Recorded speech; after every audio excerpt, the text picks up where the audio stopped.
ಹಿರಿಯ ಬರಹಗಾರರ ಕಬ್ಬಾರವರೇ, ಸದಸ್ಯರಾದ ಕನ್ಗುಡಿಯವರೇ, ಸಾಧಕರೇ ಮತ್ತು ಸಭೆಯಲ್ಲಿರುವ ಎಲ್ಲ ಗಣ್ಯರೇ, ಸಾಹಿತ್ಯಗಳಿಗೆ ಅಧ್ಯಕ್ಷತೆ, ಉಪಾಧ್ಯಕ್ಷತೆ, ಕಾರ್ಯದರ್ಶಿಗಳೇ, ಪ್ರಸಿದ್ಧ ಕವಿಯತ್ರಿ ರಾಜ್ಕುಮಾರ್ ಅವರೇ, ವಿಜಯಪುರವರೇ, ಮತ್ತು ಬಹಳ ಜನ ಜಯಶ್ರೀ ಅವರೇ,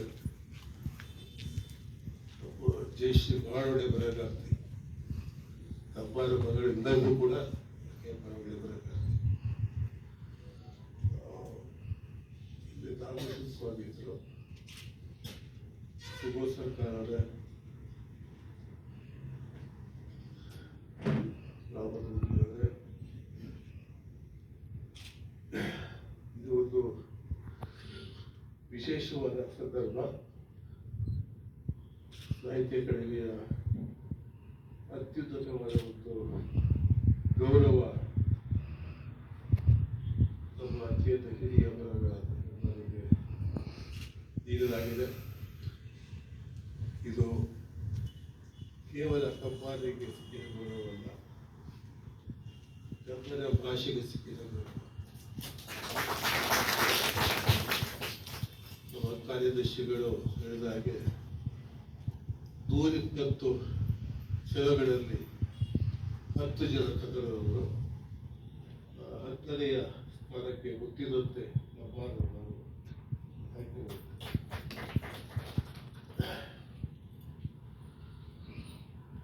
ಇದು ನಮ್ಮೆಲ್ಲರಿಗೂ ಸಿಕ್ಕಿರುವ ಗೌರವ. ಇದು ಒಂದು ಸಂಭ್ರಮದ ಒಂದು ಸಂದರ್ಭ. ನನ್ನ ಮತ್ತು ಕಬ್ಬಾರ ಒಡನಾಟ ಸುಮಾರು 4.5 ದಶಕಗಳಷ್ಟು ಹಳೆಯದು. ಅದು ಬಹಳ ವಿಚಿತ್ರವಾಗಿ ಅವರ ನನ್ನ ಮೊದಲ ಆತ್ಮೀಯ ಭೇಟಿ ಆಯಿತು. ಸಿಟಿ ಮಾರ್ಕೆಟ್ ಹತ್ರ ಅದೇ ಕಾರಣ ಹೊತ್ತು ಒಂದು ಬಾರಿ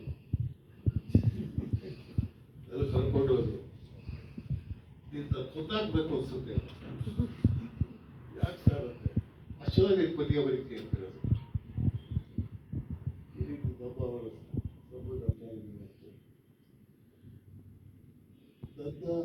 ಒಡನಾಟ 45 ವರ್ಷ ಹಳೆಯದಾದರೂ ಕೂಡ ಅವರ ಕಾವ್ಯಚಿತ್ರಗಳ ಒಡನಾಟ ಇದು ಹಳೆಯದು. ಅಕ್ಷರವಸ ಕಾಲದಲ್ಲಿ ಮತ್ತೆ ಒಂದೇ ಬಾರಿ ನಾನು ಹೇಳ್ತೇನೆ ಕೇಳ ಹೋದಾಗ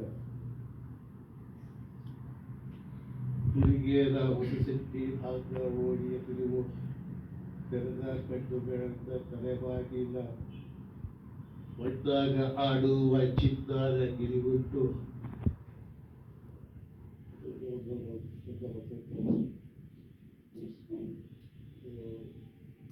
ಯಾವಾಗೂ ಹೊಸ ಭಾಷೆ, ಒಂದು ಹೊಸ ಒಂದು ನುಡಿಗಟ್ಟು.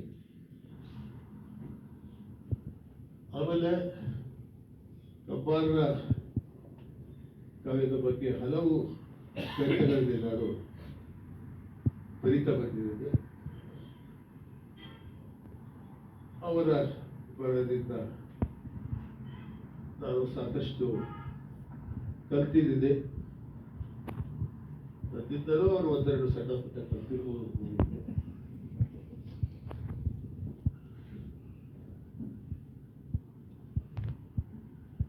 ಅವರ ಚಕೋರಿ ಬಂದಾಗ ಅದು ಇಂಗ್ಲಿಷ್ ಆವೃತ್ತಿಗೆ ನಾನು ಉದ್ಯೋಗಿಯನ್ನು ಬರ್ತಿದ್ದೆ. ಮುಂದೆ ಸೂರ್ಯ ಶಿಖರ ಕಾಲವಿದ್ದಂತೆ ಬಂದಿದ್ದೆ.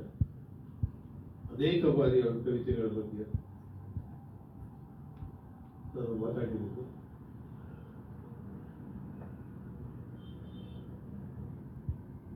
ಈ 45 ವರ್ಷಗಳಲ್ಲಿ ಪ್ರತಿ ಸಲ ಮಾತಾಡಿದಾಗ ಹೊಸ ಹೊಸ ಹೊಳವುಗಳನ್ನು ಕೊಡ್ತಾರೆ. ಯಾಕಂದರೆ ಕಬ್ಬಾರರ ಬರವಣಿಗೆ ಎಂದೂ ನಿಂತ ನೀರಾಗಿಲ್ಲ.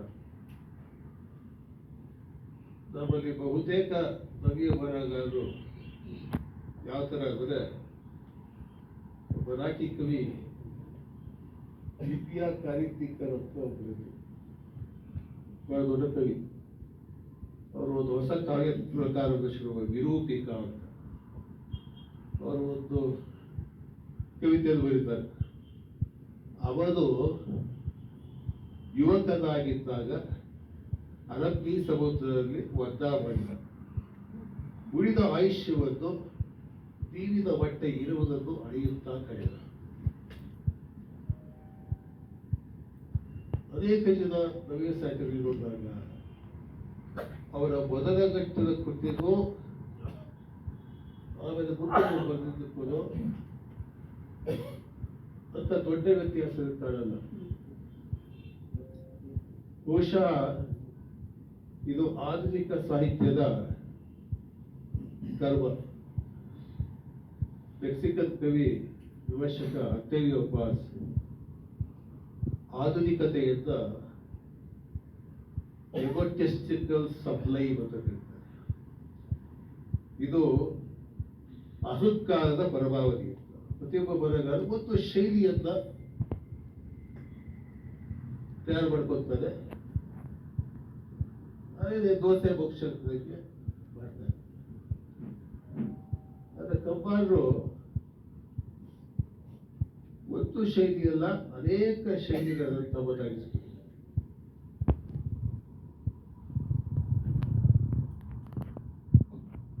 ನಾನು ಯೋಚನೆ ಮಾಡ್ತೇನೆ ಇವತ್ತು ಇದು ಹೊಸದಾಗಿ ಏನೇ ಹೇಳ್ಬೋದು ಪುಸ್ತಕಗಳ ಬಗ್ಗೆ. ಇದ್ದ ನಾನು ಬಂದಿದ್ದ ಓದಕ್ಕೆ ಹೋಗ್ಲಿಲ್ಲ. ನಾನು ನನಗೆ ಇತ್ತೀಚೆಗೆ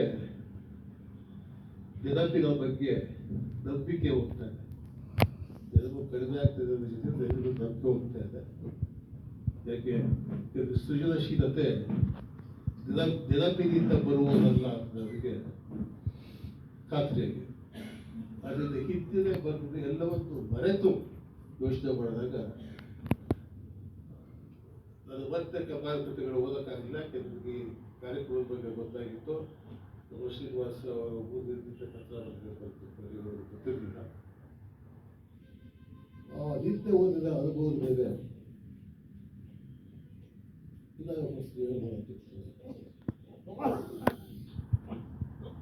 ಮುಂದೆ ನನಗಿಂತ ಕಂಬಾರ ಕೃತಿಗಳನ್ನು ಸಹಸ್ಪರ್ಶಿಯಾಗಿ ಸೋಸಿರುವ ನಮ್ಮ ಕಲ್ಗುಡಿಯವರು ಮಾತಾಡ್ತಾರೆ, ಸಾಧನವರು ಮಾತಾಡ್ತಾರೆ.